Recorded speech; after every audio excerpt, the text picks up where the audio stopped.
seni patung ini harus saya juga yang mempopulerkannya. Pak Nyoman tuh bisa sadar pertama kali pentingnya manajemen tuh dari mana? Seperti GWK tuh buang-buang duit padahal duit gua tuh, gak ada duit negara tuh ya. Gimana seorang seniman punya tanah 80 hektar, Pak? Apakah seniman harus miskin? Waktu bikin IKN, wah ini harus ada orang asingnya. Ini apa-apaan bikin begini kayak orang asing. Saya aja sanggup kok yang begini, dan waktunya hanya 11 bulan. Orang asing belum tentu bisa. Belum, dan pasti nggak bisa. Saya bilang pasti nggak bisa. Apakah GWK jadi salah satu karya pribadi yang paling mahal? Katanya wisuda aja nggak mampu buat beli toga. Gimana tuh ceritanya? Ya itu benar. Yo, welcome back. Hari ini gue mau ngobrol tentang sesuatu yang gue sebenarnya agak dilema buat ngebahas ini. Mungkin dianggap tabu, tapi juga gue rasa ini sesuatu yang sangat penting, sesuatu yang banyak dialami oleh seniman hari ini, yaitu ngomongin masalah gimana hidup dari seni. Dan gue rasa ini berharga banget karena kita ngobrol langsung sama seorang yang udah menjalaninya, seorang yang mungkin bisa dibilang salah satu terbaik di dalam melakukannya. Siapa lagi kalau bukan Pak Nyoman Nuarta. Terima kasih. Terbaik apa aja. Pak Nyoman, hari ini tuh kita pengen ngobrol sedikit tentang gimana make a living. Karena aku ngelihat hari ini banyak banget, apalagi dengan ekonomi global yang lagi kacau ya Pak. Gimana sih seorang seniman bisa hidup dari seni rupa sendiri Pak? Ya. Oke, begini. Kebetulan bidang saya itu bidang seni patung ya. Seni patung kita akui tidak sepopuler seni lukis atau seni-seni yang lainnya. Dulu saya memilih jurusan seni patung itu menjadi ketawaan teman-teman. Katanya itu kamu ini gaya-gayaan nih, melangkah sama dengan melangkah di kegelapan katanya itu. Tapi ini kan panggilan ya.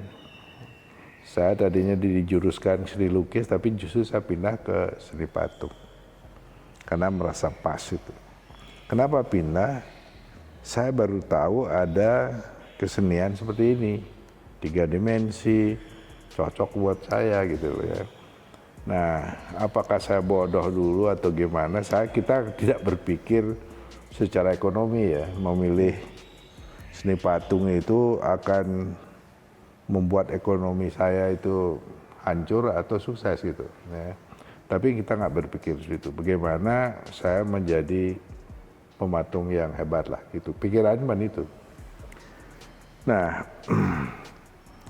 melihat nyatanya setelah saya turun menjadi pematung mulai tahun berapa tuh, 76 itu ya. Memang betul, belum banyak yang tahu ini patung modern seperti apa, apalagi yang kontemporer. Tapi saya tetap menjalani itu. Tiba-tiba saya lupa, tahun 79, 78 tuh ya. Saya ikut sayembara, memberanikan diri. Dulu tuh kalau ikut sembahyang nggak ditanya sudah profesional atau apa, ikut organisasi apa, nggak ada itu. Pokoknya ikut aja, siapa yang mampu dia menang gitu. Nah, saya memberanikan diri ikut sendiri. Ya. Jadi yang lain-lain kan ada dengan arsitek hebat, dari perusahaan yang hebat gitu. Saya maju sendiri. Kondisinya waktu itu masih mahasiswa. Ya ikut sayembara nasional, sayembara patung proklamator, museum proklamator. Nah di situ yang ngerjakan arsiteknya saya, menghitungnya juga saya. Pada itu dibantu oleh saya udah nikah berarti nekat. Nah itu dibantu oleh istri, menghitung dan sebagainya. Tiba-tiba kita yang menang. Mahasiswa ikut sendiri, ngerjain arsiteknya sendiri, bikin maketnya semua sendiri lah. Nah, waktu itu kalau nggak salah ya ada Incona, apalagi lah atlet-atlet itu banyak sekali. Tapi saya kepilih menang itu, karena aneh juga itu. Baru mahasiswa lagi.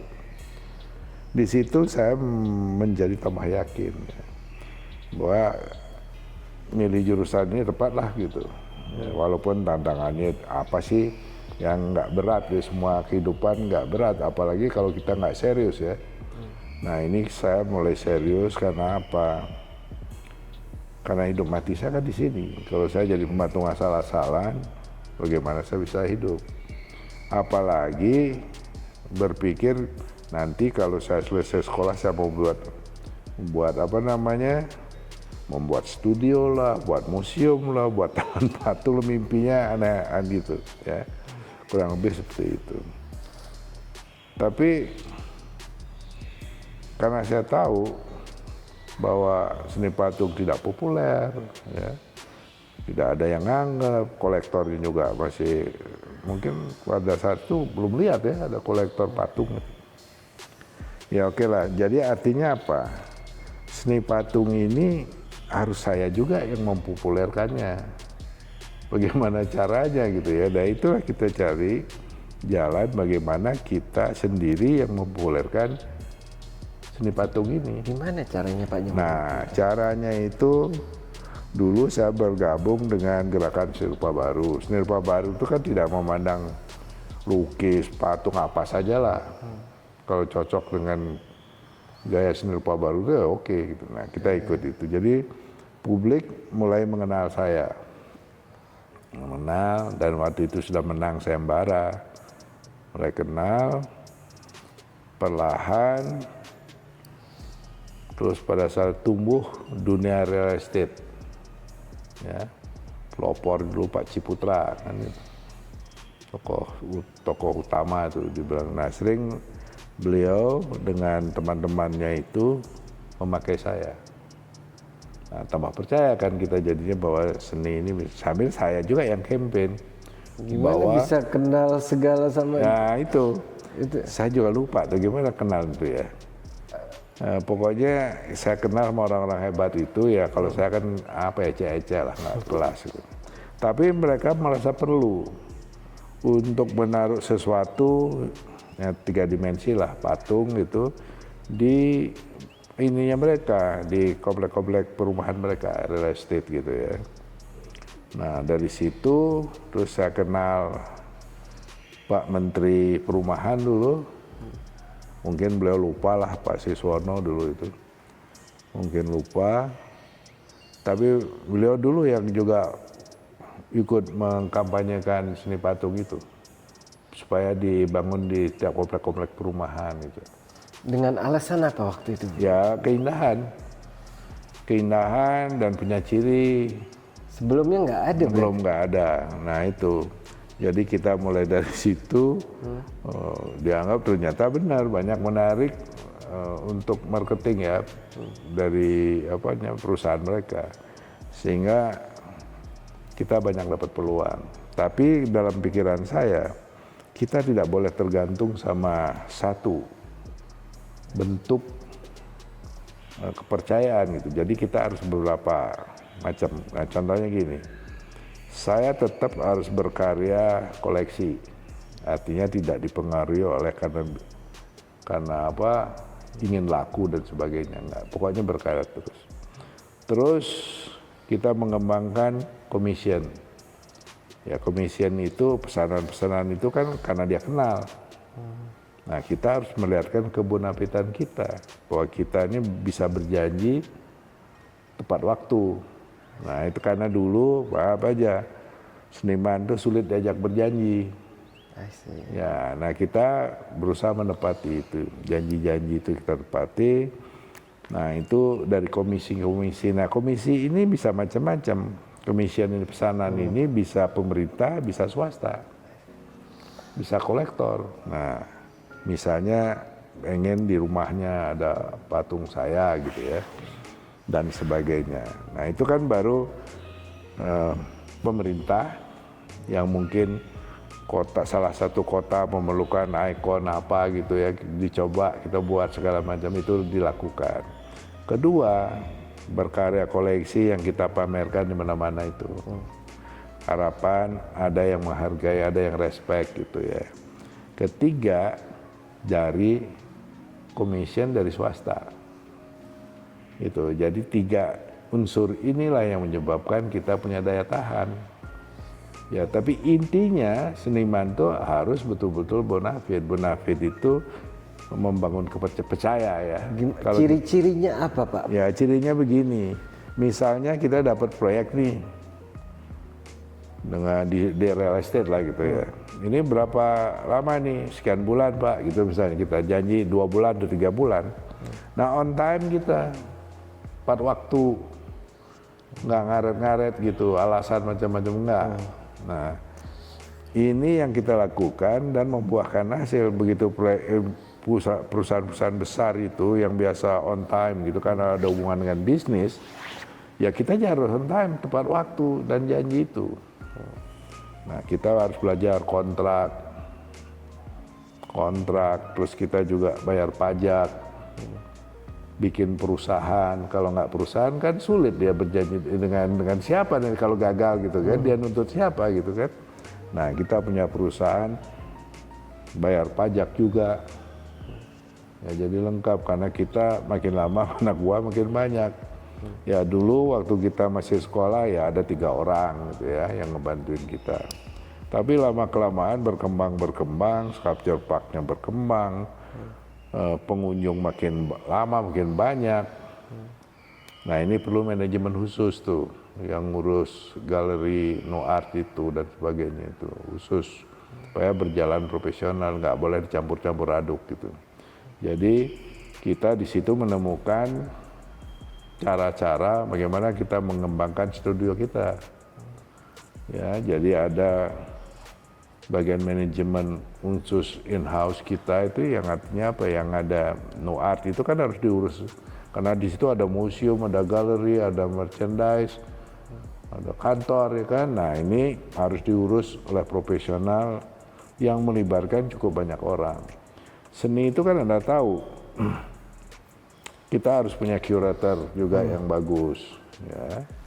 Itu ada, terus ada orang-orang profesional dalam bidangnya itu, terutama khusus seni kan agak jarang. Dia ngerti apa manajemen, tapi dia nggak ngerti seni, repot juga itu. Disamakan nanti apa urusan bisnis sama bisnis murni gitu dengan urusan campuran antara seni dan bisnis. Nah, itu beda ini ya? Iya, agak beda. Ya kita kan ngadepin seniman kan nggak gampang. Ya itu. Pak Nyoman tuh bisa sadar pertama kali pentingnya manajemen tuh dari mana sih? Oh, udah lama itu. Itu gini. Kita ini seniman itu kan harus ada yang kontrol dan juga jangan kita buang-buang waktu urusan yang bukan kita. Manajemen itu tuh kan, aduh, saya disuruh ngurus bank tuh udah nggak mau lah, ngurus pajak, ngurus karyawan, habis waktu. Kapan kita bisa berkarya? Nah, kalau kita tidak punya waktu bebas, ya kita nggak akan bisa apa-apa. Nah, ini kita sudah dari awal persiapkan. Jangan saya disuruh ngurus hal-hal yang tidak langsung berhubungan dengan saya gitu loh. Ya, sampai saat ini kita kan ada beberapa perusahaan tuh. Beberapa perusahaan, bayar pajaknya, proyeknya harus selalu ada. Kalau nggak kan sia-sia. Ya kan? Nah, itu yang harus dipikirkan. Nah, tentu harus dijalankan oleh orang-orang yang berkompeten. Gitu. Nggak bisa kita itu. Saya disuruh nggak mau. Gimana nggak mau? Transfer aja nggak bisa dan nggak mau. Gitu ya. Buang-buang waktu. Itu dari pas setelah kuliah atau gimana, Pak? Sebelum kuliah, waktu kuliah sudah buat perusahaan. Oke. Iya, perusahaan arsitek itu tahun 70-an itu. 75 ya, 75 itu. Oh. Kamu udah lahir belum? Belum. Dipikir aja belum itu kayaknya. Itu saya diketawain dulu tuh. Berarti bisa dibilang salah satu early di masa itu. Iya. ya dosen-dosen kita dulu marah tuh saya buat perusahaan itu ya. Kok seniman bikin perusahaan? Nah gini, ada aturan dari negara. Tidak mungkin kita bisa dapat pekerjaan dari negara tanpa ada perusahaan yang bayar pajak loh ya, harus ada NPWP, ya kan? Jadi kalau kita nggak bisa menyerahkan data-data perusahaan, bagaimana orang mau percaya sama kita? Gitu. Nah itu kesalahan itu udah lama itu. Saya udah lucu juga ada anak seni rupa ngajarin saya mau bikin PT padahal saya sudah tahun 70-an. Ya kadang-kadang geli juga gitu loh. Jadi langkah ini justru langkah awal untuk kita, perusahaannya ini harus profesional. Saya sendiri kan tidak profesional dalam artian bertanggung jawab. Misalnya gini, pematung atau arsitek di mata saya itu tidak profesional. Yang profesional itu sipil, ME, yang itu-gitu profesional. Dia harus bertanggung jawab. Profesional itu artinya bertanggung jawab nanti. Ya, kalau seniman suruh tanggung jawab apa? Kan langsung diadili oleh masyarakat kan. Kalau jelek ya udah langsung dihajar. Kalau bagus ada yang muji, ada yang enggak kan gitu. Tapi secara profesional nggak bisa. Misalnya gini, saya mau bangun bangunan tiba-tiba ambruk gitu ya. Padahal saya sudah memenuhi syarat. Syaratnya apa? Yaitu struktur harus diuji oleh atau melibatkan ahli struktur yang berupa sipil gitu ya. Dan bahkan mungkin perusahaan itu harus punya ISO. Ya. Kan ngapain saya yang harus bertanggung jawab? Kan kita sudah memenuhi secara profesional gitu. Nah kalau sekarang itu apa namanya KKBG itu. Ya. Dia yang menentukan konstruksi harus tahan gempa sekian, harus tahan angin sekian. Dan seniman harus ngerti itu menurut Pak. Harus tahu. Walaupun secara detail nanti dikerjakan oleh ahlinya. Misalnya gini, kalau kita membangun sesuatu yang besar, itu kan berisiko. Misalnya kalau ambruk nimpa orang mati, kita kenakan masalah itu. Kalau kita tidak melibatkan orang-orang. Makanya kalau saya membangun itu semua yang berhubungan itu kita libatkan secara profesional. Karena apa? Karena saya tidak mau bertanggung jawab. Urusan yang sebenarnya bukan saya. Misalnya gedungnya ambruk. Kok saya yang disalahin orang, saya kan cuma punya ide. Nah itu dong yang bikin hitung-hitungannya. Ya kan? Nah itu jangan kita sok-sokan. Sekarang saya dengar kalau ada apa-apa tuh bangunan, arsitek bertanggung jawab, apanya yang bertanggung jawab? Kalau tidak bagus, ya, terus tidak nyaman, terus melanggar gitu, nah baru tanggung jawab itu. Kalau ini kan nggak ada. Di Amerika tuh sekarang arsitek itu bukan profesional, bukan profesi, jangan profesi. Makanya sekarang untuk beasiswa arsitek sulit tuh. Itu pengertiannya. Kalau kita mau dianggap profesional, gaya kedengarannya. Tapi itu risikonya besar. Kalau apa-apa nanti kita harus tanggung jawab.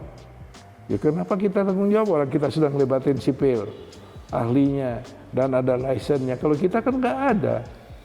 Benar nggak? Kita cukuplah sampai di basic design gitu. Ya karena apa? Semua nantinya kan berkembang dari basic design. Kalau nggak ada basic design, Anda mau bikin apa? Kalau nggak ada ide itu bikin apa? Jadi seniman itu yang paling penting adalah ide. Iya, ide itu. Jadi ide yang kemudian kita juga tahu bahwa ini bisa dibangun itu harus bisa. Gitu. Nah inilah perlu experience pengalaman. Pengalaman ini penting sekali. Makanya saya harapkan seniman-seniman khususnya seni patung dan sebagainya, dia itu harus pernah magang di perusahaan-perusahaan yang besar itu. Bagaimana kompleksitasnya itu. Membangun suatu gedung itu kan tanggung jawabnya mana. Kan nanti pertanyaan ini gini, escape-nya kemana nih? Kalau karena bikin lantai, jangan kayak di Jakarta kemarin tuh yang meninggal banyak banget. Karena dead end, cuma di depan aja. Pintunya di depan aja, terus yang terbakar itu dari depan, di bawah lagi. Jadi, Nah, harus tahu tuh, orang tuh banyak mati dari gedung kebakaran itu sebelum kebakar. Udah ngisap udara, asap itu udah mati orang itu. Ya. jadi magang bisa jadi salah Nah, itu salah satu. Waktu kemarin saya dengar kan magang tuh harus 6 bulan gitu. Memang begitu, ngapain cepat-cepat selesai nggak bisa apa-apa. Ya kan? Nah, memang sekarang di negeri ini kan bangga banget tuh kalau punya titel. Itu yang paling dihargai. Makanya tuh orang berlomba-lomba profesor, doktor, insinyur, entah apalah itu ya. Tapi bukti kerjaannya nggak ada. Teori aja, itu pun teori jiplak teori orang. Nah sekarang ini bangsa ini perlu pembuktian di segala bidang. Harus itu. Kita nggak bangga lagi melihat profesor doktor itu kalau nggak ada buktinya. Nah kita harus melihat sekarang mana sih yang pernah dikerjakan oleh mereka yang bisa ditiru oleh dicontoh gitu ya oleh muridnya. Ini yang saya lihat gini, kayak bikin jembatan. Sekarang kan masih bangga jembatan kuat-kuatan. Udah lewat zamannya. Komputer sudah begitu canggih, orang-orang sipil juga udah canggih, lab-lab canggih. Sekarang di dalam satu HP aja bisa memproses lab itu.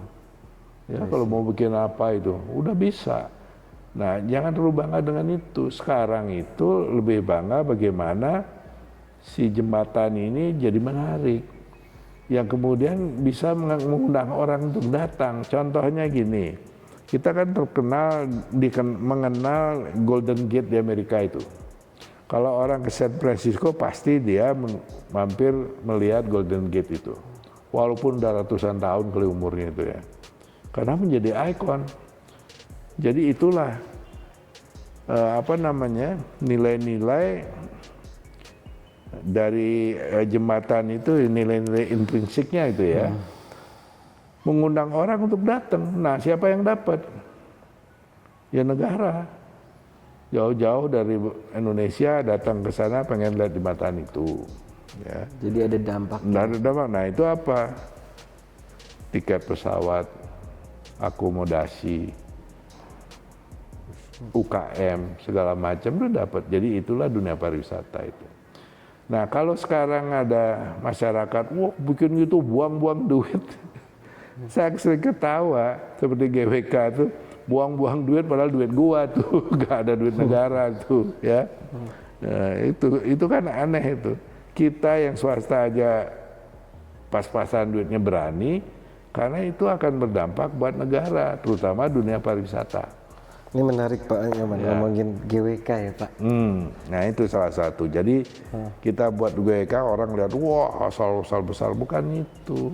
Kita buat pertama, kita studi bisnis plan-nya. Ya. Gini, airport kita itu akan bisa menampung berapa? Apakah 25 juta atau 50 juta? Itu kan berkembang. Ya. Nah kalau dari itu kita hitung, nah kita bikin FS itu lebih mudah. Nah dulu waktu saya membangun GWK itu nggak ada pesawat terbang ke Bali, mogok. Karena banyak boykot ya, nggak ada penerbangan ke Bali dan sebagainya, sedikit sekali. Tahun berapa itu Pak? Tahun 7, awal-awalnya tahun berapa itu ya? 90-91 ya. Nah waktu itu nggak ada pesawat. Dan GWK ini tanah Pak Nyoman bikin ini swasta, iya, ya, swasta. Pribadi lah ya, ya. swasta. Sama teman-teman lah. Ya. Ya. Cuma gimana cara seorang seniman bisa punya tanah berapa itu waktu? Itu dulu 80 hektar. Gimana seorang seniman punya tanah 80 hektar Pak? Gini, ya waktu itu tentu karena ini proyek besar dan bergema gitu ya, ada pro kontra, ya tentu saya lapor presiden, tentu Marapan ya minta dukungan lah.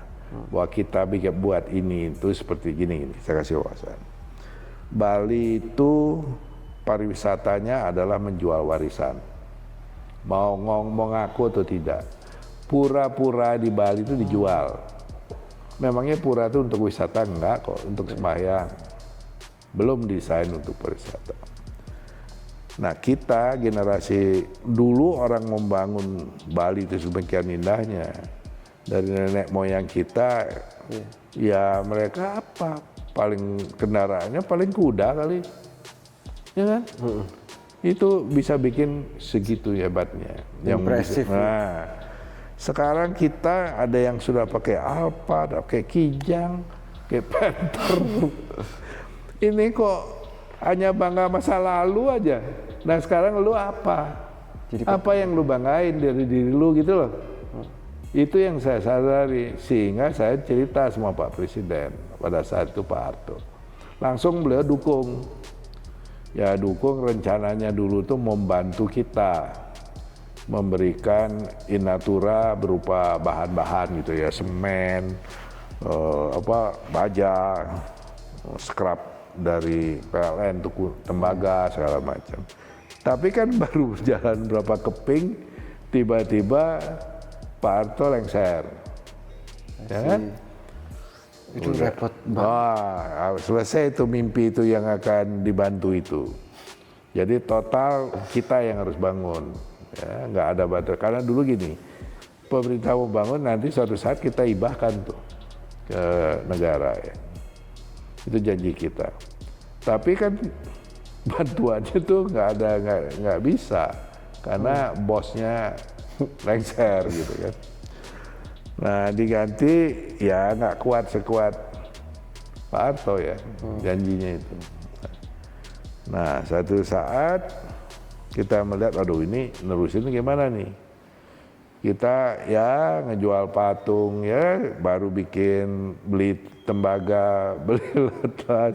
Tapi untuk kan modalnya harus gede banget ya. Ya itu kita dulu kebebasan tanah dulu, itu beli itu. Jadi nggak ada main rampas-rampas dari tanah lain, nggak ada beli. Nah, beli pelan-pelan, waktu itu masih murah. Ya kita bisa jual patung, itulah ya. Nah, tapi masyarakat ternyata nggak paham, sampai sekarang pun masih nggak percaya bahwa itu swasta. Ya.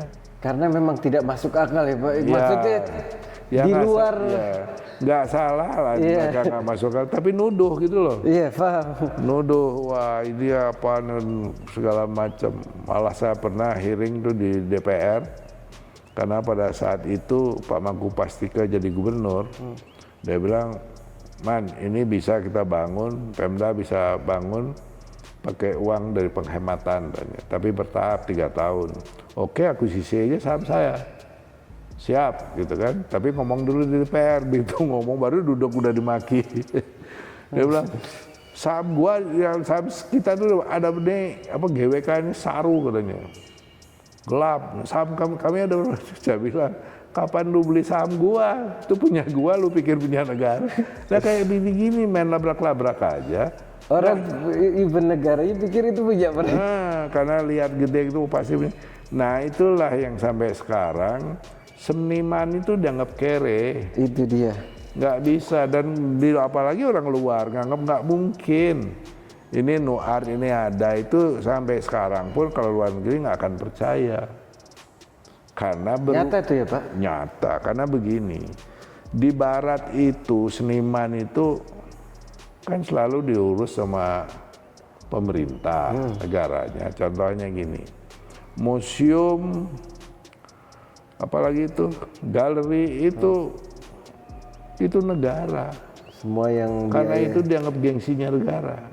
Gitu. Lalu kalau kita, saya nunggu negara mau maaf nih, ya, bukan menjelekkan negara, tapi kenyataannya ya budaya itu atau kesenian itu belum mendapatkan tempat seperti bidang-bidang yang lain gitu loh.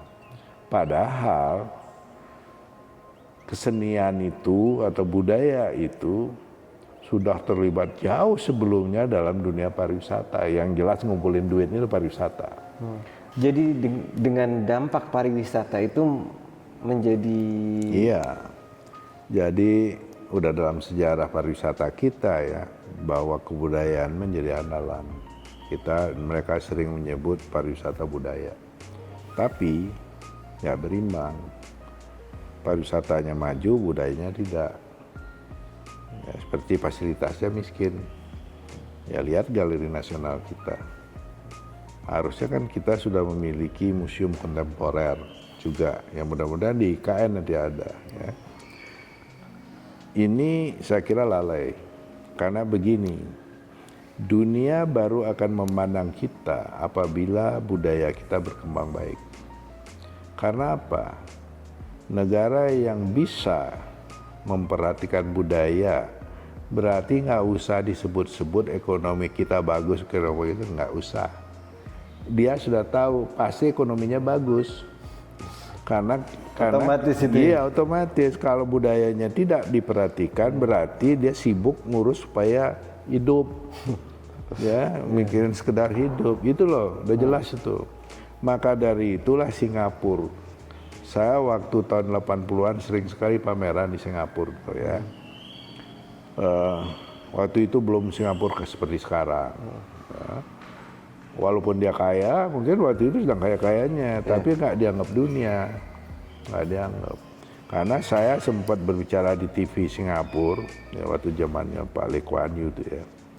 Saya bilang, Anda harus mampu memperlihatkan budaya Anda sendiri. Anda sebagian besar etnis memang Tionghoa ya, tapi kalau karena bersaing dengan Cina itu jauh.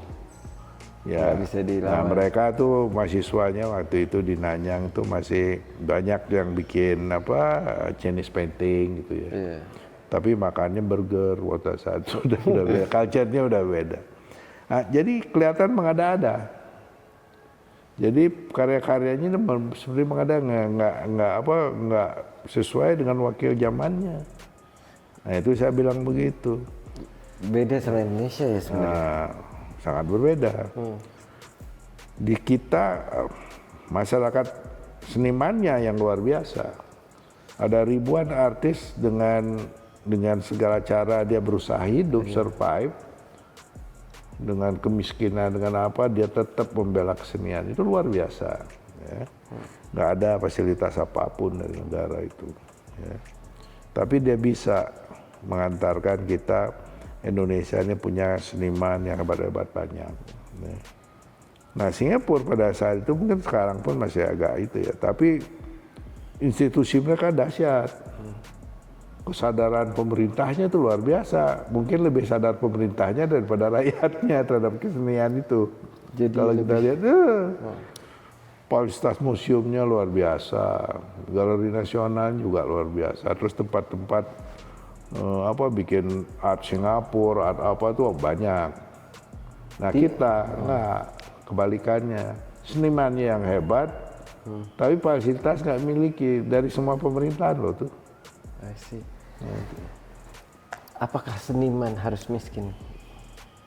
Ya, bayangannya seperti begitu ya. Jadi kalau saya ngomong begitu, jangankan sekarang. Kemarin ada kurator dari seluruh dunia tuh datang kemarin itu ya. Kampaknya mereka juga nggak ngerti konsep hidup saya sebagai seniman. Karena nggak ada di luar itu seperti kita. Bikin museum sendiri, bikin buku sendiri, bayar pajak lagi. Pajaknya bukan main, itu mahalnya. Iya, karena dulu kita itu dianggap barang mewah. Jadi pajaknya mahal dan sebagainya. Ini perlu ada pemahaman gitu. Nah, yang luar biasanya tuh seniman-seniman kita tuh bisa bertahan gitu loh. Ya. Bisa nyekolahin anak, dia bisa itu luar biasa. Tanpa ada bantuan yang berarti dari negara itu. Kenapa saya bilang berarti? Ya nggak ada lah. Nah di kita sekarang ini begini, investasi tanah saja di sini itu sudah nggak masuk akal. Di sini di Setrasari ini dari 15 juta sampai 25 juta tanahnya saja semeter. Nah, Kalau orang berpikir dagang atau menyelamatkan ekonominya, ngapain gua bikin museum, galeri, teater segala. Aki Museum ini berapa besar di situ? Nah, Kalau Nu Art sendiri? ini sebenarnya 4 hektar kurang dikit nih, ya. Jadi kan sebagian besar untuk publik. Jadi 40.000 Iya. meter. Nah, itu kalau dirupiahkan mampu nggak beli? Kan nggak, berat. Nah, itu belum ngebangunnya. Ngebangunnya sekarang kita perlu museum lagi, terus perlu ruang pameran besar, perlu ruang-ruang diskusi dan sebagainya itu, perlu teater karena banyak pertunjukan-pertunjukan tidak bisa jalan karena amphitheater nggak ada atapnya. Nah sekarang kita bikin semua indoor. Ini berarti kalau secara hitung-hitungan matematik ya Pak, investasinya nggak ada ujungnya berarti? Oh, nggak ada. Ini walaupun kita pura-pura bikin bisnis plan lah, karena nggak semangat kita itu. Karena membangun ini kan harus ada teman-teman dan sebagainya, ya biar dia semangat gitu. Waduh, ini bikin gini buang-buang uang gitu kan. Itu ya memang buang-buang uang, terus terang aja itu. Coba Anda sekarang pikir. Ini ngomongin museumnya yang bikin sendiri ya sekarang? Museum bikin sendiri. Tempat parkir mahal, semua mahal. Tanah mahal, bangunnya mahal dan sebagainya. Belum ngurusnya, belum listriknya, ya kan? Ini investasi Bapak sendiri berarti? Semua pribadi? 100% sendiri, nggak ada pinjaman. Kalau saya berani minjem di bank, nanti mampu nggak ngembaliinnya? Karena saya tahu, gini deh, GWK itu 6.000 atau 5.000 baru bagus kunjungannya. Oke. Per hari.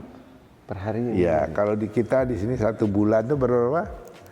3.000 apa berapa? Ya 3.000-an 1 bulan. Tiket 50, ya hitung aja.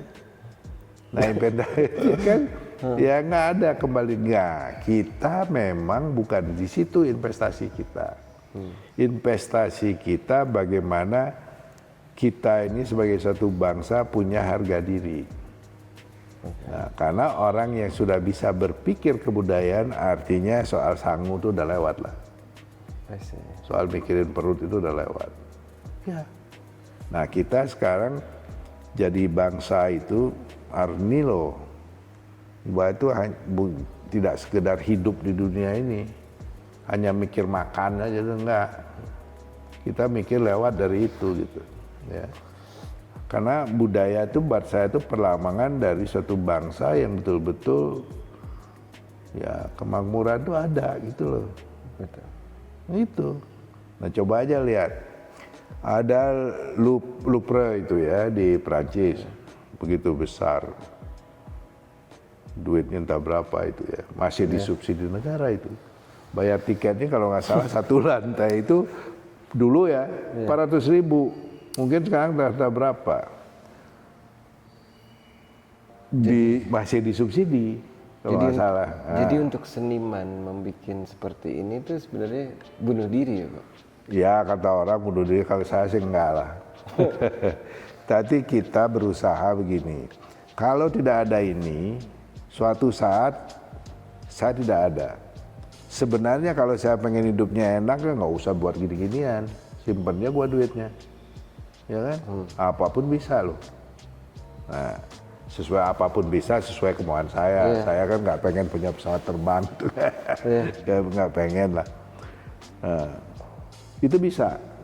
Tapi tugas kita nggak seperti itu. Kita ini ada bangsa yang perlu kita besarkan namanya. Kita perlu bangun harga diri bahwa kita ini bikin begini mampu loh. Nah, seperti kan pernah tuh waktu bikin IKN, wah ini harus ada orang asingnya. Ini apa-apaan bikin begini kayak orang asing. Saya aja sanggup kok yang bikin, dan waktunya hanya 11 bulan. Orang asing belum tentu bisa. Belum tentu, pasti nggak bisa. Saya bilang pasti nggak bisa. Ya, saya mau punya teknologinya, saya punya manpowernya, saya punya equipmentnya, saya punya manajemennya yang sudah lolos ISO itu. Kita punya 4 kalau nggak salah ISO, 4 ya, 4 ISO tuh. Manajemen, terus ini apa namanya? Ya, segala macam itulah keperluan untuk kontraktor punya. Ya, saya kira teman-teman yang lain termasuk di dunia nggak memiliki seperti saya. Karena kesadaran saya, kalau kita tidak bisa seperti itu, ya nggak akan bisa ikut kerjaan besar. Ya paling Anda jadi ini pengikut aja. Mesum sana sini, ya kita nggak mau. Pak Nyoman, aku perhatiin dari awal sampai sekarang tuh salah satu yang signifikan itu pemikiran dan gagasan besar dari Pak Nyoman sendiri. Sesuatu tuh harus impresif, harus masif. Ya begini, kita terdiri dari 300 juta orang Indonesia ini. Memiliki suku 1.300, ya, begitu besar, dan hidup di tanah yang kaya. Tapi kita, maaf, seperti kata orang, EQ-nya bangsa ini rendah banget.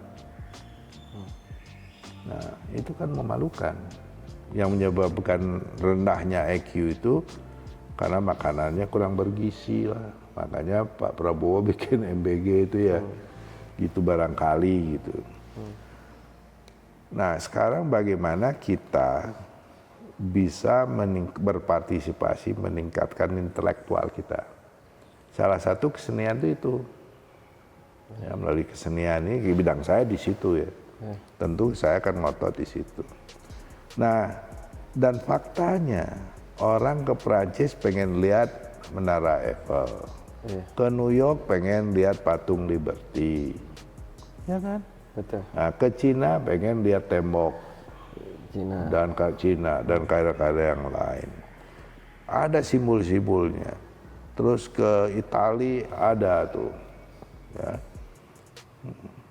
Ini kalau kita apa? Nah, kita sekarang, generasi sekarang kita ini harus mampu menampilkan satu yang genuine dari generasi ini. Nggak usah mikir dulu tuh kayak begini ya, kita harus ngambil itu tetap kita artinya nggak mampu. Gitu. Nah, pernah nggak kebayang itu yang membuat karya-karya dulu tuh, kalau dia nyontek dia nggak akan pernah terkenal, dikenal masyarakat itu nggak akan. Jadi kita harus menghindari plagiat itu, nyontek itu, mirip-mirip itu, apalagi kalau sekarang gampang googling itu, saya nggak mau itu. Nah, itu saya yakini kalau kita ini mampu membangun identiti sendiri, itu akan negara lain tentu akan respect karena Anda tidak meniru dia, gitu. Nah, kita mau arsitek, mau pematung, mau apa lu jangan niru, jangan jadi plagiat. Nah, itu mereka lebih dulu tahu kok. Gimana cara mendapatkan inspirasi itu? Nah, mendapatkan inspirasi ini kan sebenarnya kita ini sangat kaya untuk itu. Kita tuh jangan berpikir inspirasi itu didapat dari bertapa, itu enggak. Di depan selangkah sedikit tuh ada ide apa saja, baik politik, ekonomi, sosial, budaya, semua bisa jadi ide. Yang seperti kemarin teman-teman kita kena musibah, saya buat patung. Sampai nyumbang dikit juga gitu ya, kita mampunya segitu. Patung sebagai monumen mengingatkan kita ada peristiwa yang tidak baik gitu ya. Nah, terus saya waktu kecil ada kenang-kenangan dengan bulan, terang bulan itu. Kenapa terang bulan itu begitu penting? Karena pada saat itu tidak ada listrik. Ya lampu kita dari cempor itu, dari kerosin apa minyak tanah. Merah warnanya juga, hidung kita kalau belajar tuh hitam semua itu. Nah, sekarang kita menikmati penerangan siang malam, tergantung kita mau ya kan. Dulu nggak bisa, kita menunggu cahaya rembulan yang sejuk itu.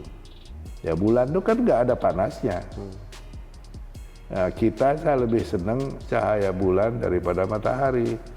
Sekarang orang pengen berebut jadi matahari, ya itu kan. Makanya ada 2 matahari kembar dan segala macam.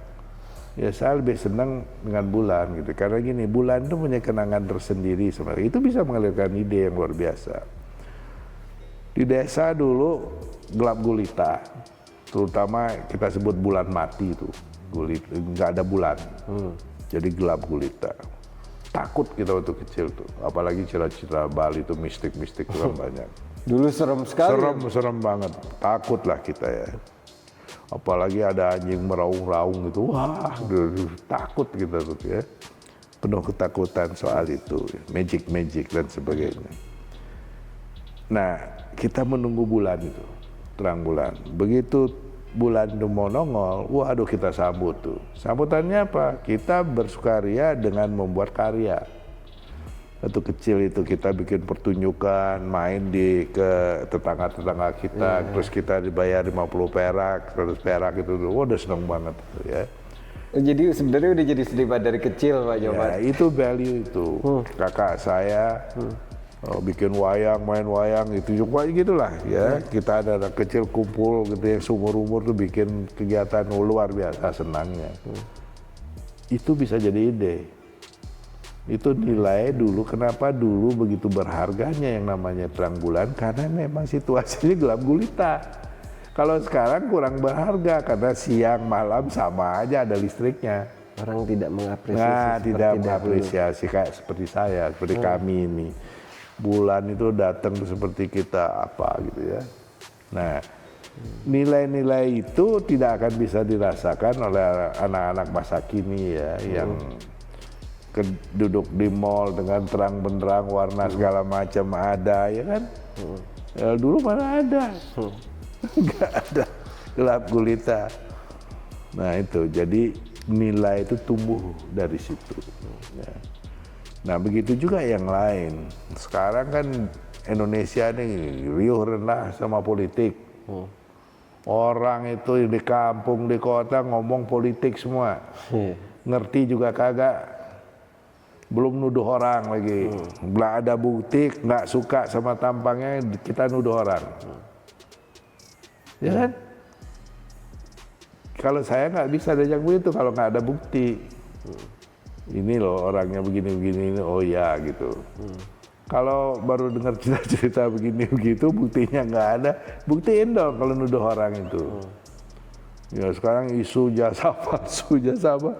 Saya bilang oke, kalau itu benar palsu ya buktikan aja gitu loh. Nah ini dunia kita seperti itu. Dunia seni sebaiknya jangan seperti itu, jangan dibawa-bawa seperti itu. Seni harus lahir, menggarap, mengkritik sesuatu dengan tingkat kesenian. Iya, misalnya gini, kita tidak suka sama bentuk orang gitu. Kalau kita ungkapkan itu kan nanti jadi apa namanya? Nggak baik ya. Ya nggak baik, menceritakan cacat orang kayak kita benar aja gitu kan. Apa istilahnya sekarang tuh? Hipokrit. Bukan, apa sekarang tuh? Rasis. Bukan. Yang body shaming gitu. Body Itu shaming. jangan gitu loh. Emang itu bodor-bodor paling rendah itu. Kalau pakai joke kejelekan orang itu, aduh saya paling nggak bisa. Ya kita emangnya lebih dari itu gitu kan, enggak juga. Nah ide itu bisa dari mana-mana, tergantung pengamatan kita. Jadi sumbernya dari mana aja. Ya. Kuncinya apa Pak tadi? Ya kuncinya kita harus tahu tekniknya. Kan maksudnya kalau ngomongin kayak tadi, orang semua ngelihat alam, orang semua ngelihat ini. Tapi untuk membuat itu menjadi sebuah ide gagasan, that's different thing kan Pak? Oh iya, makanya. Nah inilah barangkali, saya nggak tahu itu ya. Saya melihat itu segala macamnya bisa jadi ide. Gitu. Tapi kita mampu nggak? Kadang-kadang idenya ada ide, aduh kayaknya nggak mampu nih mewujudkannya. Dulu waktu kita pengen ngelihat orang bersepeda tuh speed ada gerak gitu, jalan itu dulu bingung mikirnya itu ya. Gimana caranya? Kita cari nemukan bahan yang transparan, mulai ada idenya. Ya, ide itu bisa diwujudkan. Padahal idenya udah lama-lama. Cuman kemampuan kita dan materialnya itu belum ada gitu. Tertunda ide itu padahal udah lama. Jadi ada beberapa ide tuh malah baru selesainya setelahnya ya. Dia butuh waktu untuk sampai. Ya. Oh iya, kan gini, sekarang ada ide nih. Nggak bisa kita wujudkan sekarang ini. Kenapa? Teknologinya nggak ada. Terus bahannya nggak ada gitu kan. Udah kita simpen aja, kita catat aja. Gimana cara membekukan ide kalau kita belum bisa lakukan? Iya, Pak? kita catat aja. Apalagi kalau sekarang kan bisa simpan di komputer. Suatu saat tuh kayak sekarang itu ya. Dulu kan belum ada las laser. Waduh, kayak apa nih kalau las biasa? Itu kuningan itu keriput pasti. Jelek banget. Waduh, udah deh. Dipinter-pinterin juga ngelasnya tetap aja jelek. Nah, ada memang bahan bisa digini lebih, tapi mahal sekali. Itu bahan-bahan tuh yang untuk ngelas di pesawat, gitu-gitu kan mahal sekali. Patung tuh harganya berapa sih? Nah, sekarang ada teknologi laser, teknologi macam-macam pengelasan itu. Karena saya banyak pakai las, itu mudah sekali. Terus belum lagi ada CNC untuk buat dasar-dasar gitu ya. Gampang. Nah, artinya apa? Seniman itu harus punya wawasan, mengerti teknologi, terus bagaimana menghandle teknologi itu. Itu kalau nggak bisa itu ya idenya susah gitu loh. Pak, ngomongin proses perjalanan, apakah GWK jadi salah satu karya pribadi yang paling mahal, Pak? Ya, kalau pengalamannya ya itu memang GWK itu membuat kita juga dalam mental. 28 tahun coba bergelut itu, belum dimaki-maki orang. Sampai terakhir beberapa bulan yang lalu saya masih dianggap tidak ingat sama orang Bali gitu-gitu. Setelah saya beberkan baru malu dia. Itu orang-orang yang rendah hatinya, terus tidak punya jiwa untuk memberi, ya begitu. Hanya pengen dapat saja. Itu jadi keluar tuh nganggap saya seperti dia gitu. Nggak bisa, lu kelasnya kelas apa gitu loh. Iya, dan saya telah membuktikan banyak. Kalau mereka tuh ngomong doang, apalagi orang-orang politik itu, pintar sekali. Tapi buktinya apa? Apalagi terus ngomong atas nama rakyat, kan report kita. Gitu. Nah, kita di sini di Noart ini ya, kerja tetap ada 200-an. Nah, kerja kontrak tuh ada 100-an. Dan itu tidak pernah telat gajian itu.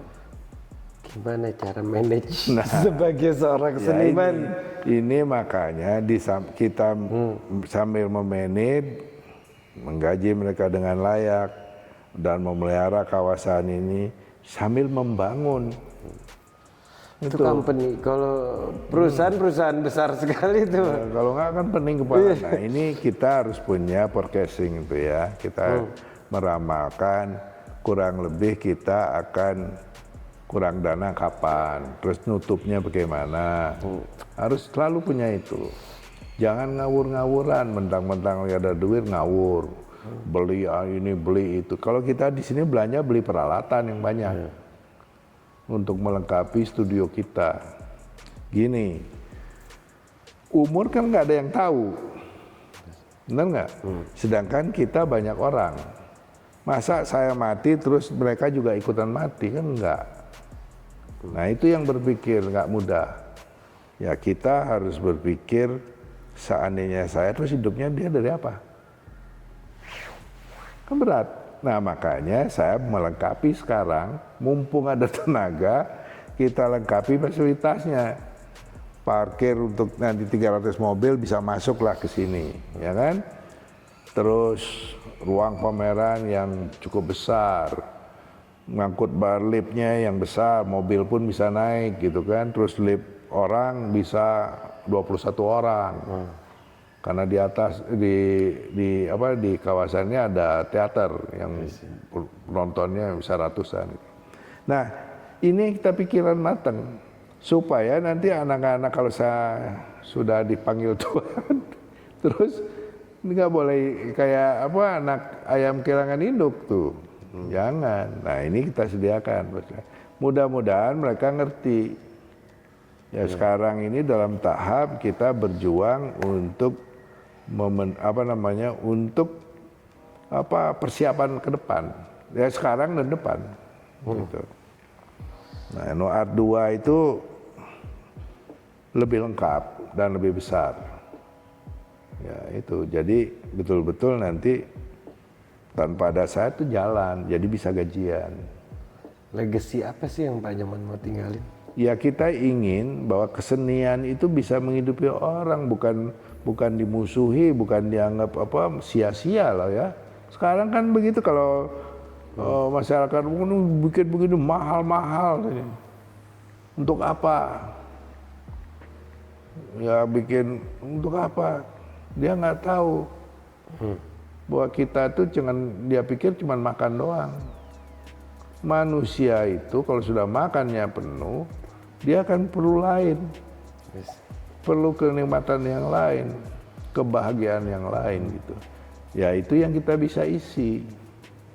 Jadi membangun seperti istana itu tidak sekedar buat kantor atau tempat bisa menerima tamu-tamu VIP, bukan. Itu harus bisa menjadi simbol negara, menjadi ikon negara. Tiap orang datang kalau nanti ke ibu kota kita tuh harus bikin foto itu di situ. Gitu. Bangga ya. Nah, contohnya baru dibuka berapa hari saja itu, kunjungan kemarin bisa 27.000 sampai penuh jalan itu. Sampai banyak yang kembali dari tol itu. Ya.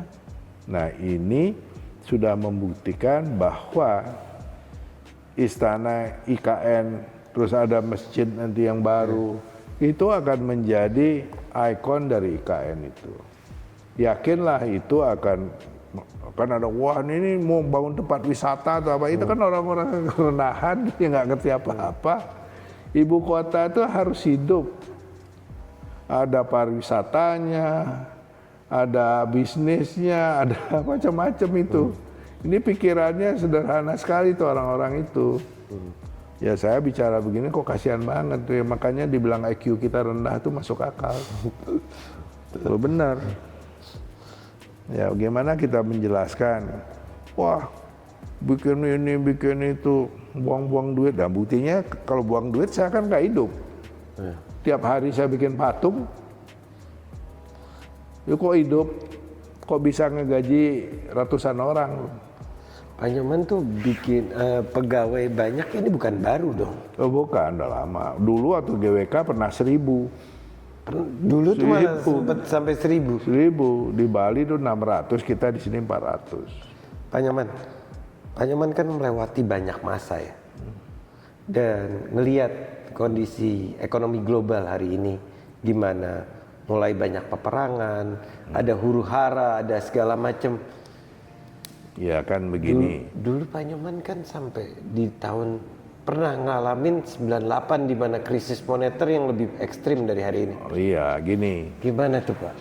Hidup saya ini kan salah satu, kok dibilang itu kesempatan, ya kan katanya saya kelompok saya baby boomer ya.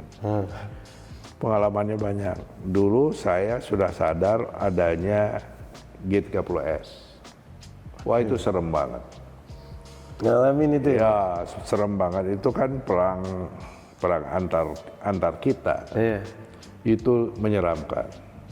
Di Bali itu yang mati itu puluhan ribu korbannya. Itu kebayang nggak menakutkannya. Saat itu kan SMP, tapi badan udah gede. Itu, wah itu serem lah. Nah semenjak lewat dari itu buat saya sih ada huru-hara biasa-biasa aja tuh. Iya benar. Karena kita ngalamin hal yang luar biasa, menakutkannya. Nah, terus krisis ekonomi itu kan krisis ekonomi, krisis keuangan, Kalau kita kerja nggak ngebunuh sampai ngebunuh lah. Ya kan? Tapi kalau perang saudara, perang kayak itu, waduh serem banget. Apalagi nanti tahun 30 ya, 2030 dilamarkan perang nuklir. Tahu nggak kalau itu perang nuklir apa? Nanti hujan kita itu kayak oli itu, hitam, radioaktif tuh. Terus nanti winternya itu akan berlama. Kita ikutan mengalami winter walaupun nggak ikut perang, misalnya itu. Makanya jangan kalau orang gila ini nggak ada remnya, terus jadi perang nuklir itu kiamat semua, bukan Semua kalah. semua kalah. Nah itulah orang-orang maniak itu ya harus dihindari punya nuklir itu. Begitu. Tapi kalau ngomongin masalah secara ekonomi Pak, kan punya pegawai segitu banyak tiba-tiba tahun 98 yang krisis gitu. Wah itu berat. Gimana cara mengatasi hal itu Pak? Kita itu lagi kerja di Bali, proyek di Bali itu. Lagi semuanya 1.000 orang, 600 di Bali. Ada operator dan proyek di Bali itu. Nah, kita kan buka menerima tamu segala macam sudah, tapi proyek jalan. Nah makanya kita bikin jalan proyek di samping yang kemarin diributkan itu jalan negara katanya. Ini orang itu jalan tanah gua itu. Kita pinjamkan karena ini rakyatnya juga kurang ajar, nggak mau ngomong itu. Ya itu kita pinjamkan. Punya GWK itu.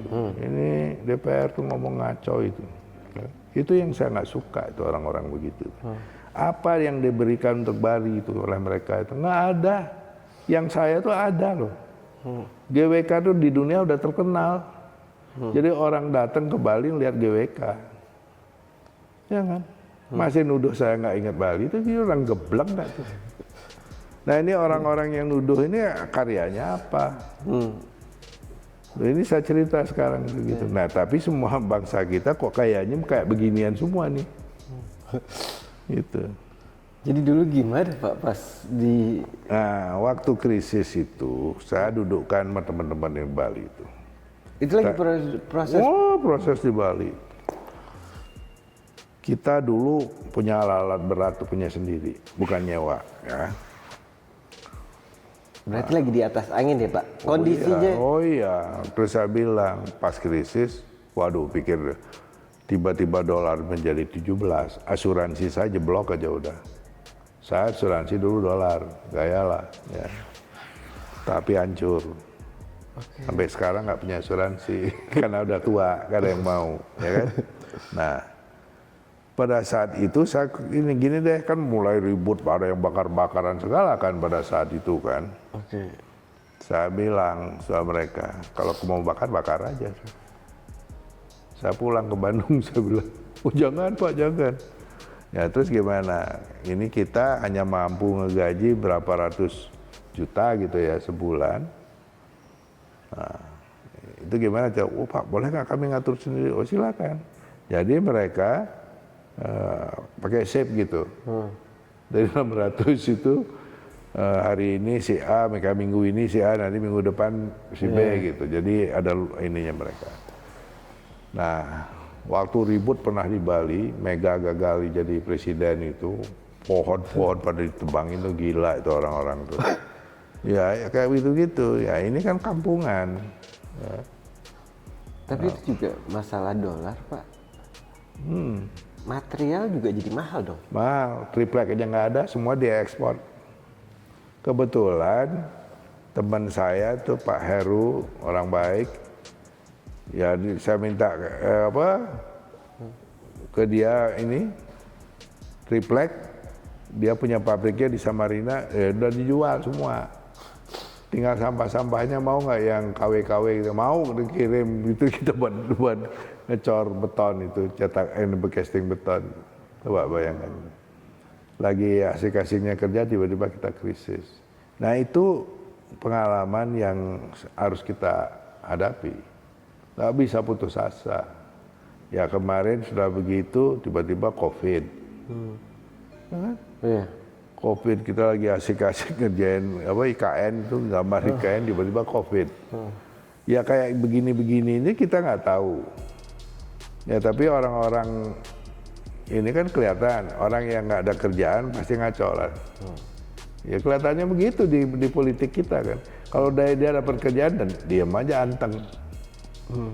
Jadi mereka tuh nggak sungguh-sungguh berpolitik, tapi mencari duit dengan politik. Ya itu sebabnya kita lihat macam-macam itu. Ya. Ya, kita bukan begitu. Kalau saya tetap konsisten bahwa saya buktikan bahwa kesenian saya bisa hidup. Minimal hidup kecil lah di keluarga ini. Tapi saya ingin dengan kesenian ini ada kebanggaan bangsa. Timbul mulai ada ya, bahwa ternyata kita bisa membangun sendiri tanpa bantuan orang. Karena ada juga pejabat, wah ini harus ada bule nanti gini segala macam. Itu gila, itu mental terjajah itu nggak hilang-hilang. Nggak hilang-hilang. Bangga banget tuh sama bule itu. Sekarang tahu nggak, bule udah suram. Coba aja pergi ke New York, kereta apinya Lebih berharga kita ya. wah, masuk WC-nya nggak berani. Banditnya kayak apa ini kok sekarang kita suruh niru itu kan goblok namanya. Oh ya Man, mungkin nih buat inspirasi juga. Mungkin orang ngebayangin punya pegawai sampai ratusan, pasti sampai miliaran tiap bulan harus nyiapin uang. Dia Tapi dulu tuh katanya wisuda aja nggak mampu buat beli toga. Gimana tuh ceritanya? ya itu benar. Jadi kan kita memilih studio patung. Untuk bikin patung 6 atau 5 saya lupa. Itu udah mahal banget. Nyetak, misinya udah mahal banget tuh. Ya, habislah duitnya tuh. Belum lagi buat beli susu anak. Kita udah punya anak pada saat itu. Nah, sampai saya juga bingung. Saya nggak ada fotonya sama sekali itu. Waktu wisuda tuh gimana? Saya datang ke sekolah tuh kayak apa? Udah nggak ingat tuh. Terus saya cari-cari jasa saya yang asli nggak ketemu juga tuh. Yang ada kopinya. Tapi nggak punya uang sampai buat beli. Nggak punya. Udah habis. Nebus toga itu 10.000 apa 20.000 tuh lupa saya tuh. Harus minjem mertua itu. Makanya saya kemarin, Bu, kenapa sih Ibu nggak ada gitu ya? Biasanya kan istrinya atau apa gitu ya, yang datang. Oh nggak ada ya, nggak ada. Ya waktu itu yang punya Tusta juga 1-2 kan. Kita nggak kayak sekarang handphone gitu.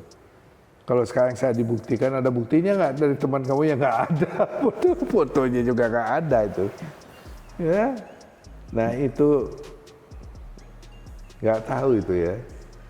Saya juga herannya kok mertua saya percaya tuh sama saya itu boleh anaknya Dikawinin.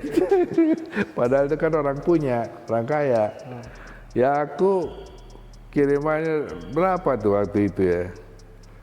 6.000 kadang-kadang ada, kalau kita minta itu ada 12.000 lah paling banyak itu. Berarti kalau buat seniman yang baru starting sekarang Pak, masih struggling.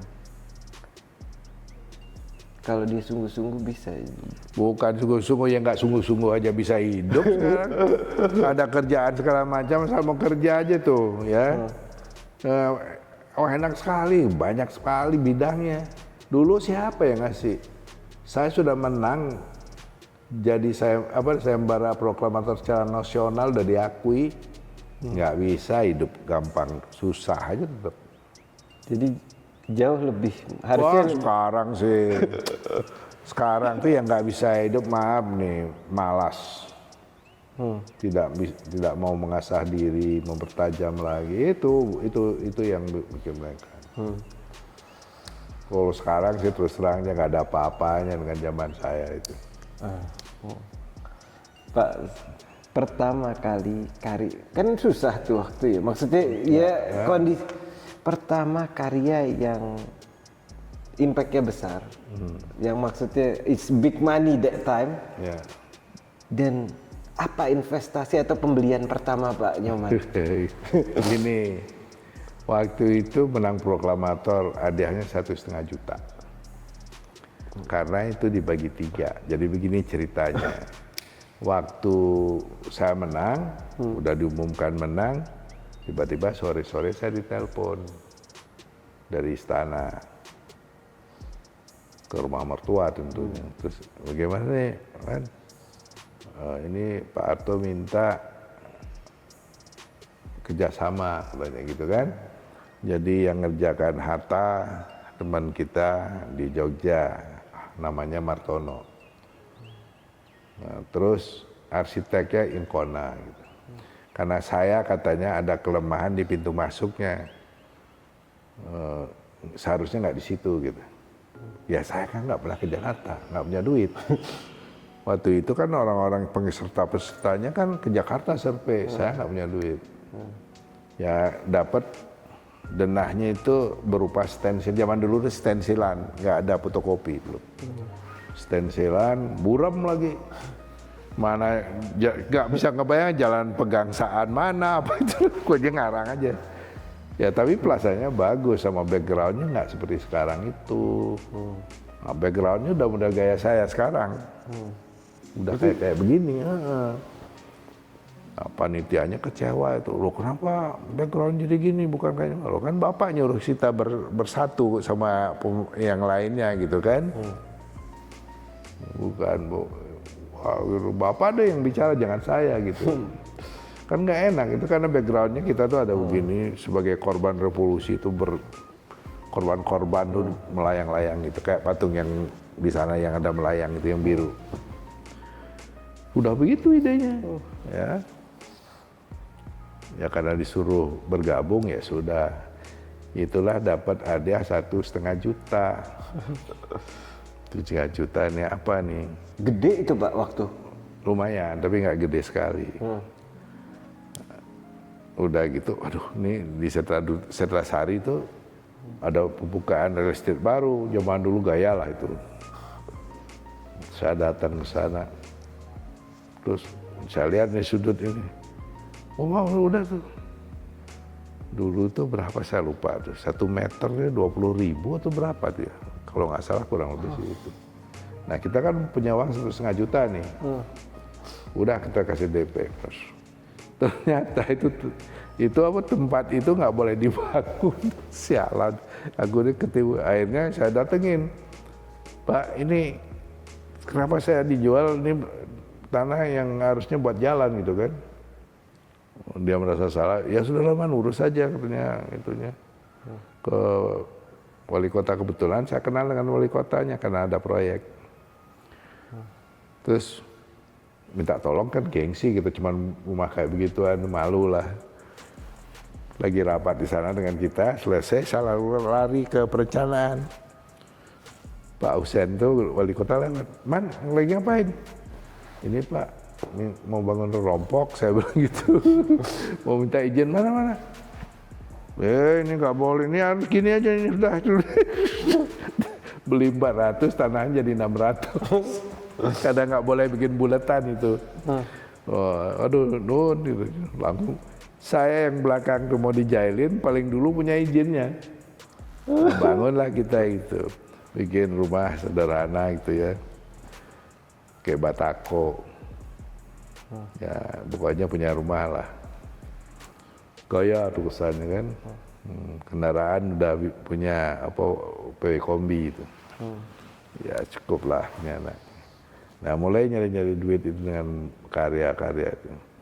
Satu saat saya sering ke Pak Ciputra di Perencana Jaya itu dulu namanya. Yang kalau sekarang jadi apa tuh? Yang kemarin ngerjain istana juga tuh dia tuh. Itu. Nah sering main, sering banyaklah ada pekerjaan dari kelompok mereka. Jadi awalnya bisa beli tanah itu dari itu.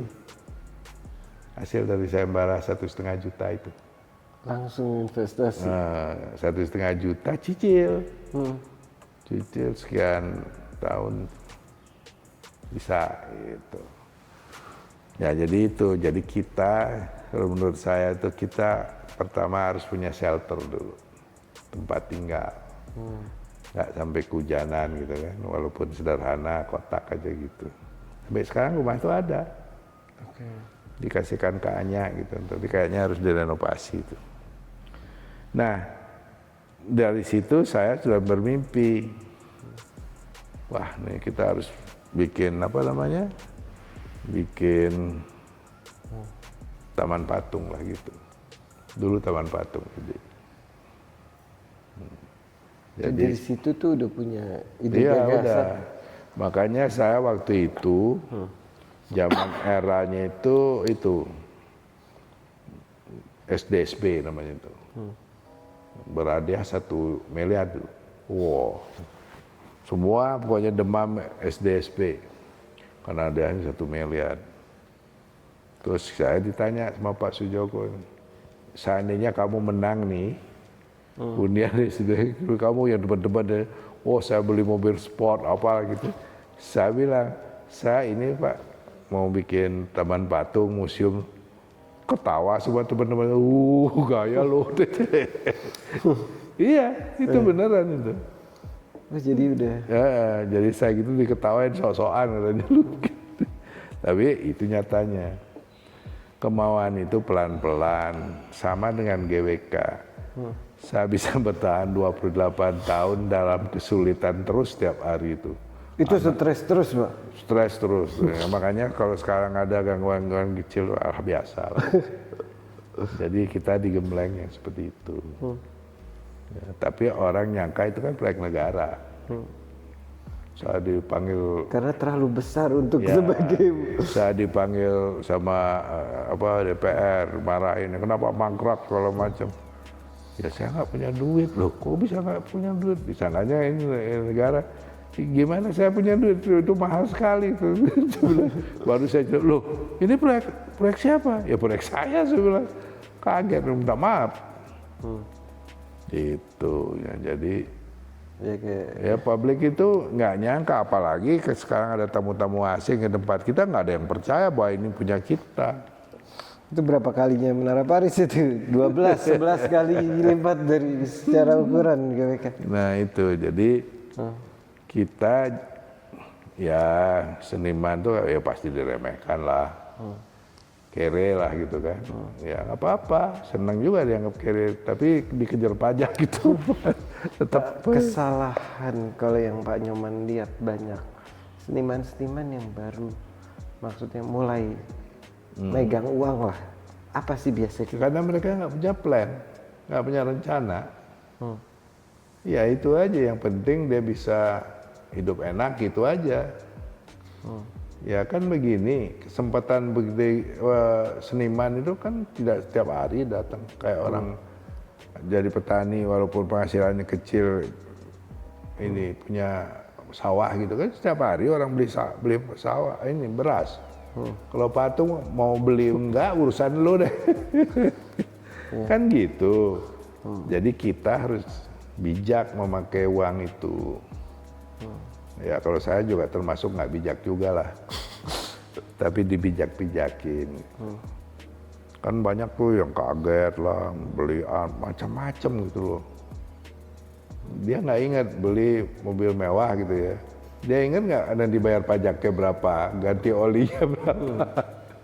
Itu yang banyak saya lihat, waduh, saya takut sendiri ngeliat mereka itu. Gitu, jadi artinya apa? Seniman itu tadi saya bilang bukan profesional. Ya, jadi orang profesional tuh nggak jelas. Nah, makanya ada yang ingin memperjelas nasibnya itu dengan cara mengajar. Jadi dosen. Ya, jadi minimal sebulan tuh ada income yang. income lah yang pasti gitu. Tapi Pak Nyoman setuju nggak kalau seandainya uang di seni itu dianggap tabu? Dianggap apa? Tabu, nggak pantas untuk di. Itu mimpi masa lalu itu. Mimpinya Van Gogh itu. Kalau sekarang itu nggak ada uang, itu nggak ada buat cat, nggak ada buat beli kanvas. Itu sok-sokan, sok tahu. Hidup itu kayaknya realitanya perlu duit, tapi ini uang itu jangan menjajah kita. Tetap kita bosnya uang, tapi banyak uang itu jadi bos, ngatur kehidupan kita. Iya, kalau udah ada uang dia jadi bos kita, tunduk kita itu. Nah, selama kita masih jadi bosnya uang, nah kita pasti masih bagus lah. Kalau sudah uang aja pikirannya, apa yang ada pikir yang lain kan nggak mungkin. Nah itu kan orang udah lihat tuh. Si A pas jadi artis terkenal segala macam dibeli, terus tiba-tiba jadi sombong. Dia kan banyak itu, tiba-tiba kaget. Begitu dia nggak punya duit dicuekin orang, kasihan lihat juga. Kan banyak kan. Itu lihat aja kan dulu tuh artis-artis yang sombong dulu gitu kan. Sekarang hidupnya seperti ini kan banyak tuh saya lihat. Kasihan amat itu. Loh itu. Nah ini kita jangan, uang itu masih kita yang mengendalikan. Jangan sampai kita dikendalikan uang. Itu. Ini kan teman-teman saya banyak. Banyak. Saya cerita begitu ya katanya dia punya ini sendiri pendapat saya, silakan aja. Sebulan uangnya hilang, nggak tolong saya. Loh itu faktanya itu. Gimana caranya kita jadi bosnya uang, bukan uang jadi bosnya kita? Nah itu yang saya bilang, kita harus punya plan, rencana. Rencana untuk apa? Kita kan berpikir gini, ya. Kita nanti punya anak buah. Masa kita mati mereka terus ikutan mati kan enggak, ya kan? Nah gimana dia bisa hidup? Nah itu yang kita siapkan, ya memang perih kelihatannya. Gak bisa tiba orang, wah begitu dapat duit, bagi-bagi duit. Terus setelah itu apa? Selesai. Itu kita nggak mau. Saya lebih bagus mempersiapkan infrastruktur tadi. Sehingga nanti tanpa ada saya ini jalan gitu loh. Ya. Nah itu salah satu, misalnya kita bisa bikin duplikat karya. Ya kan? Itu. Nah ini perlu pemikiran tadi itu, agak sedikit menahan keserakahan itu. Saya kadang-kadang takut sendiri ngedengar seniman A laku sekian miliar gitu kan. Aduh, saya malah jadi takut ngeliat itu teman. Benar nggak dia bisa ngelola duitnya tuh gitu?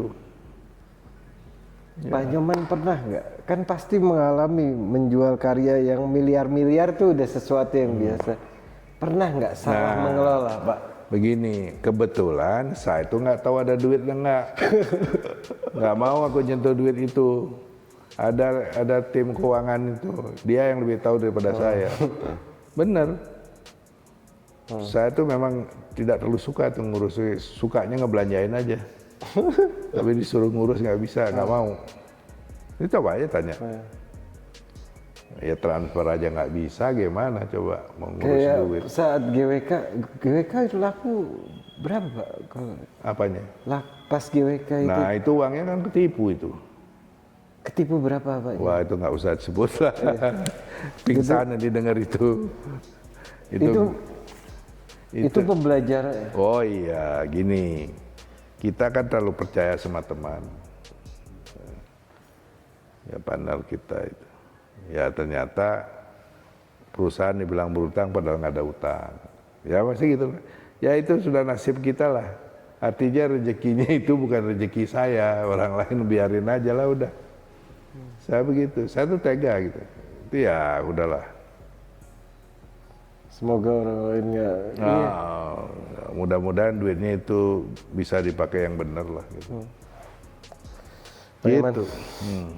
Mungkin terakhir pesan buat teman-teman, mungkin ditulis saja Pak Nyoman. Oh iya begini. Pak Nyoman boleh. Ya.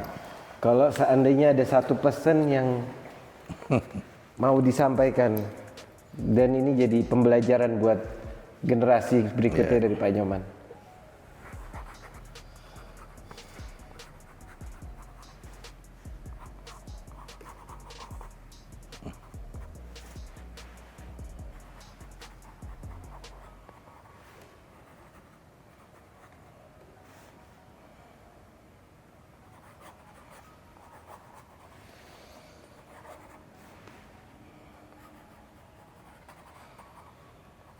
Pasti yang nonton penasaran Pak, apalagi ini.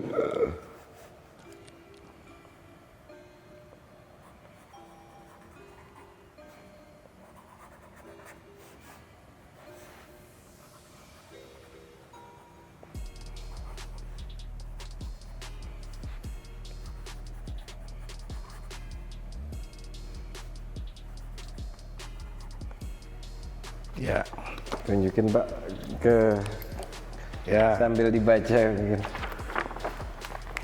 Nih, seniman itu manusia biasa yang punya tanggung jawab keluarga dan tanggung jawab terhadap bangsanya. Itu cukup, nggak usah muluk-muluk. Ya, Thank you so much Pak buat waktunya. Semoga ini jadi video yang bisa menjadi pelajaran buat kita semua. Cheers. Sampai ketemu next one. ya, jadi kita itu,